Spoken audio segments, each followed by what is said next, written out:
There's a moment in every war where decisions get made very quickly. Most of them never make the headlines. But in 2003, in Baghdad, one of those decisions quietly changed history. This is Iraq, land that, if you zoom all the way out, is where the human story really begins. This is where people first figured out writing, built cities, created systems of law. The foundations of civilization trace back to this place.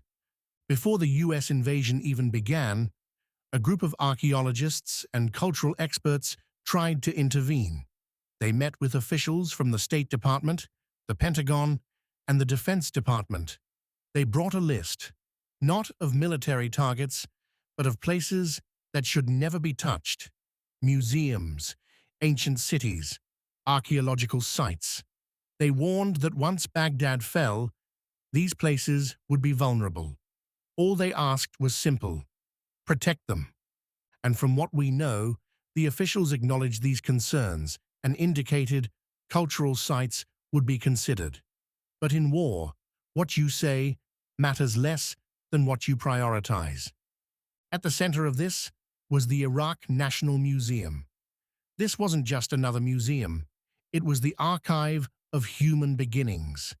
Inside were the earliest written tablets, some of the first narrative artworks, objects that appear in nearly every history textbook. If you wanted to trace the origin of civilization in one place, this was it. The museum staff understood the risk, so they made their own preparations. Manuscripts were hidden in underground storage.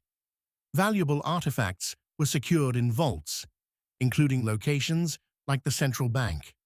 Smaller items were scattered across secret locations. They did everything they could, but they couldn't move everything, and they couldn't defend the building itself. Then the invasion began. Baghdad fell quickly.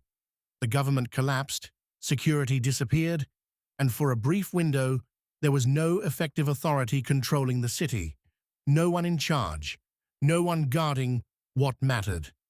And in that moment, the museum was left unprotected. For about 36 hours, there was nothing stopping anyone from walking in. And people did. Not an organized army, just individuals. Some desperate, some opportunistic, and some who seemed to know exactly what they were looking for. They smashed display cases, carried artifacts out by hand, and took whatever they could. By the time it was over, around 15,000 artifacts were gone.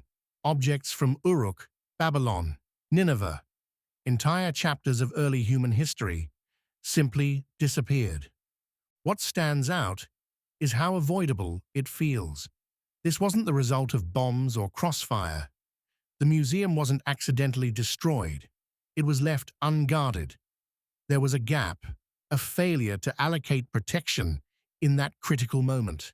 Because at the same time, another decision was being made. Military priorities came first: securing the city, stabilizing control, continuing operations.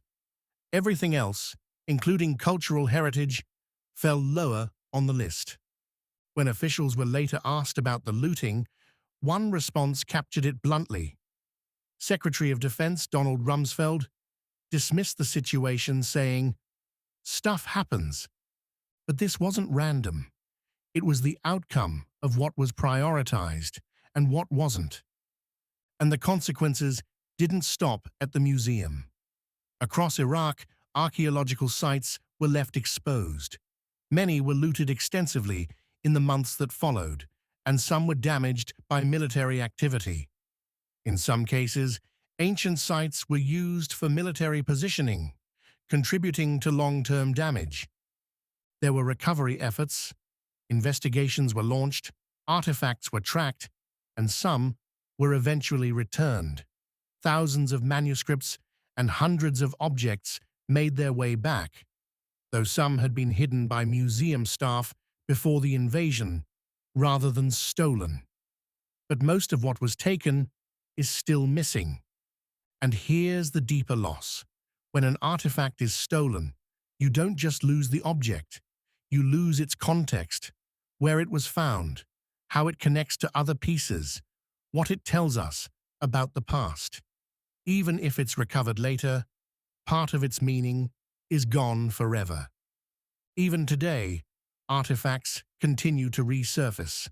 Every few years, something appears in a private collection or a museum, traced back to that moment in 2003, which means that decision is still shaping outcomes now. The Iraq Museum has since reopened.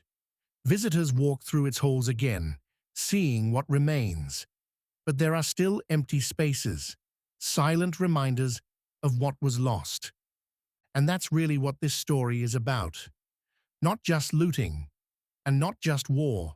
It's about a decision made in a moment of chaos, about what mattered most and what could wait. Because in that moment, history wasn't destroyed by accident. It was left unprotected. And that choice changed what we're able to remember about the very beginning of ourselves.